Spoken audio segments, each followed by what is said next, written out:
Shaukat Khanam fund से निजी housing project में सरमायाकारी की, इमरान खान का अदालत में एतराफ़। सेंचर को साबिक वज़ीर आज़म इमरान खान वीडियो लिंक के जरिए एडिशनल सेशन जज उम्मीद अली बलोच की अदालत में पेश हुए। ख्वाजा आसफ के वकील हैदर रसूल मिर्ज़ा ने साबिक वज़ीर आज़म इमरान खान से वीडियो लिंक के जरिए जरा की। वकील बैरिस्टर हैदर रसूल ने इमरान खान से शौकत खानम की हाउसिंग प्रोजेक्ट में सरमायाकारी से मुतल्लिक सवालात किए। इमरान खान ने अदालत के रूबरू बताया कि शौकत खानम के फंड्स के निजी हाउसिंग प्रोजेक्ट में सरमायाकारी की। इस हवाले से शौकत खानम बोर्ड ने भी मुझे बताया था। वकील के सवाल पर इमरान खान ने बताया कि मुझे उस वक्त याद नहीं कि हाउसिंग प्रोजेक्ट का नाम क्या था। ख्वाजा आसिफ के वकील ने इस्तफसार किया कि क्या आपको बोर्ड की तरफ से इस हवाले से तहरीरी तौर पर आगाह किया गया था, जिस पर इमरान खान ने बताया कि उस वक्त याद नहीं कि तहरीरी तौर पर आगाह किया गया था या नहीं।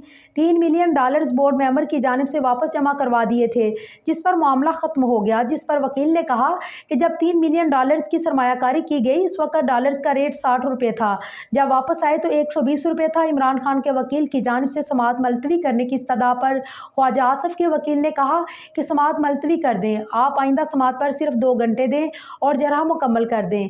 इस पर इमरान खान के वकील ने मुकालमा करते हुए कहा कि आप इधर उधर के सवालात करने की बजाय सच पर आएं और मामला जल्दी खत्म हो सकता है।